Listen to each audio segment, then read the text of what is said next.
Welcome to the Explainer.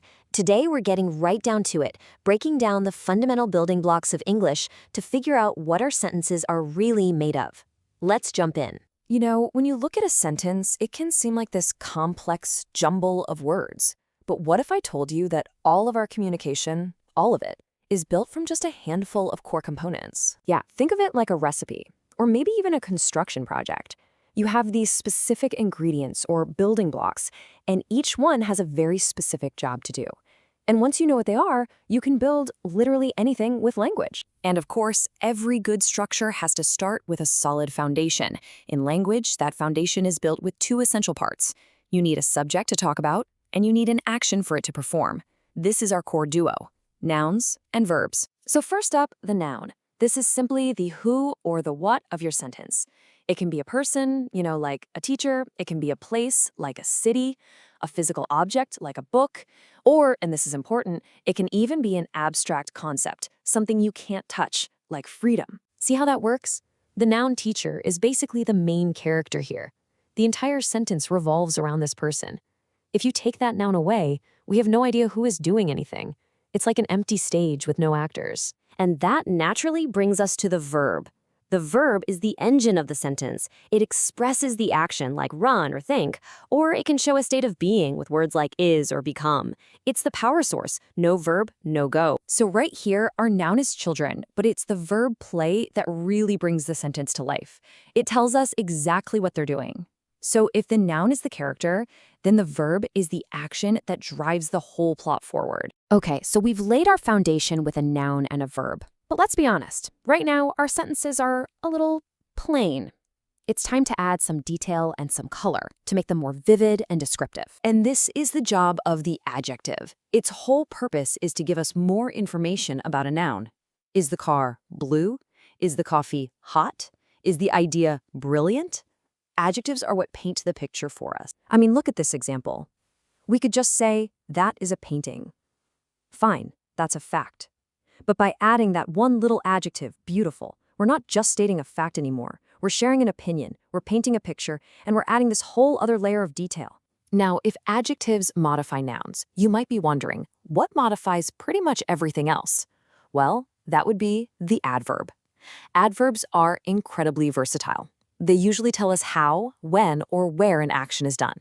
Just think of words like quickly, well, or yesterday. Here, the adverb carefully modifies the verb drove. It tells us how the action was done. See the difference? He didn't just drive, he drove carefully.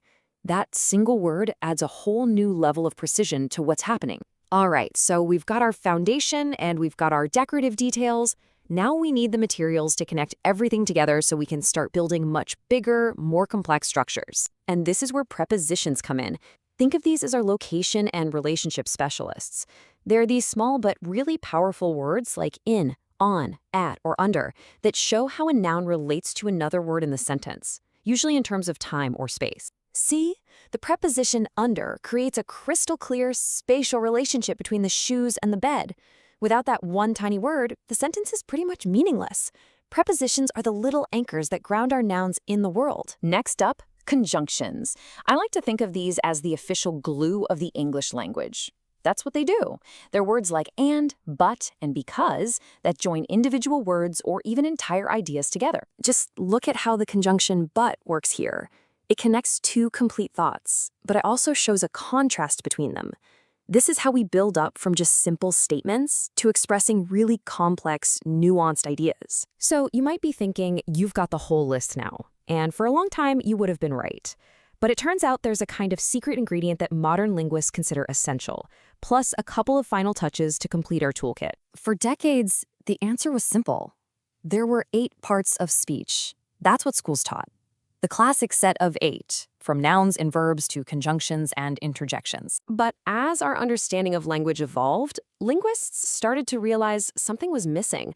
A whole category of words was just sort of being grouped in with adjectives, but they actually do a very different and very, very important job. And that missing piece is the 9th part of speech, the determiner.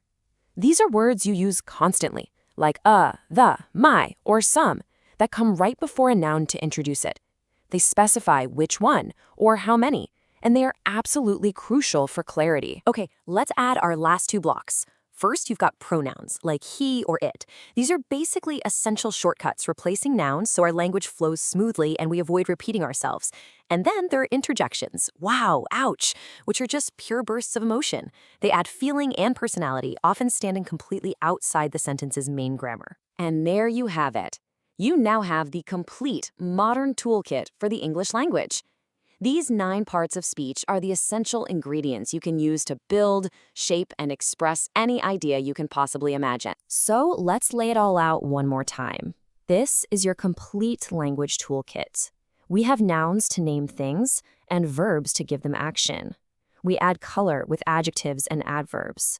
We connect ideas with prepositions and conjunctions, and we make things flow better with pronouns. We throw in some pure emotion with interjections, all while using our determiners to specify exactly what we mean. So you see, this isn't just a list of grammar rules, it's a set of creative tools. Understanding how they all work together gives you the power to communicate more clearly, more powerfully, and more effectively. So the only question left is, now that you know the ingredients, what will you build with them?